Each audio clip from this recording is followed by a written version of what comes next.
আজকের এই বিশাল জনসমুদ্রে এ পর্যায়ে সভাপতির বক্তব্য পেশ করছেন গাজীপুর মহানগরের সংগ্রামী আমির কেন্দ্রীয় মজলিসের সদস্য জনাব জামাল উদ্দিন। সভাপতির বক্তব্য পেশ করছেন জনাব জামাল উদ্দিন।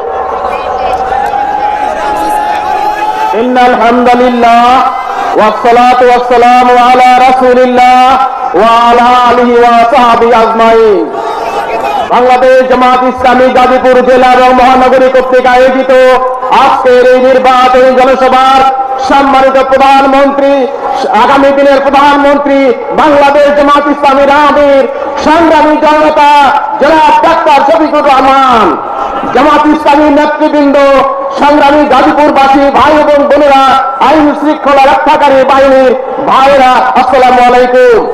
আমিরে জামাত জাতির উদ্দেশ্যে বক্তব্য রাখবেন। আগামী দিনের 12 ফেব্রুয়ারি নির্বাচনে আমরা সবাই দাঁড়িপাল্লা মার্কায় ভোট দিয়ে আমরা আগামী দিনে নতুন বাংলাদেশ গড়তে চাই। আপনাদের প্রতি এই আহ্বান রেখে আমি আমার কথা শেষ করলাম। আসসালামু আলাইকুম রহমতুল্লাহি ওয়া বারাকাতুহু।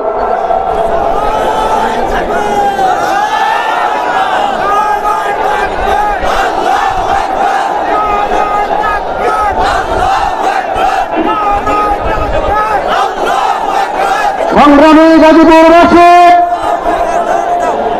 এ পর্যায়ে প্রধান অতিথির বক্তব্য রাখছেন বাংলাদেশ জামাত ইসলামীর সম্মানিত বিরাজমান আগামী দিনের 18 কোটি মানুষের মুক্তির বিচারক বাংলাদেশের আগামী দিনের।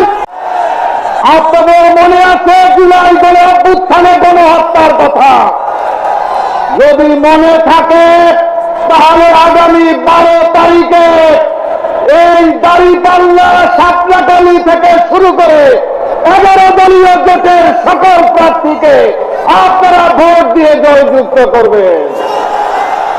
একটা কথা বলে শেষ করব, আজকে টেকনাফ থেকে তেতুলিয়া, রূপসা থেকে পাথুরিয়া একটা পরিবর্তনের একটা হাওয়া লেগে গিয়েছে। এদেশের মানুষ ডাক্তার শফিকুর রহমানকে আগামী বাংলাদেশের প্রধানমন্ত্রী দেখতে চায়।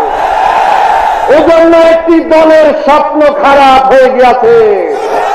কি করেছে তারা?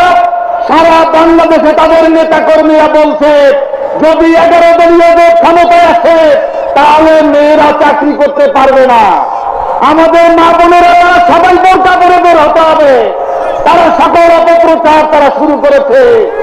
এজন্য তারা প্রস্তুতি নিয়ে পরিকল্পিত ভাবে ডাক্তার শফিকুর রহমানের অ্যাকাউন্ট হ্যাক করে বিতর্কিত বক্তব্য দিয়ে তারা লাগাতার কর্মসূচি দিয়েছে। বলতে চাই বন্ধুরা, জনপ্রিয়তায় ভাবে নষ্ট করা যায় না, বরঞ্চ কয়েকদিন বেড়ে গিয়েছে। আজকে যেভাবে আমাদের মা বোনেরা ঘর থেকে বেরিয়ে এসেছে, তোমাদের প্রভাকাণ্ডায় কোনো কাজ হবে না। আপনাদের সবাইকে ধন্যবাদ। 11 দলীয় জোট জিন্দাবাদ, বাংলাদেশ লেবার পার্টি জিন্দাবাদ জিন্দাবাদ। সংগ্রামে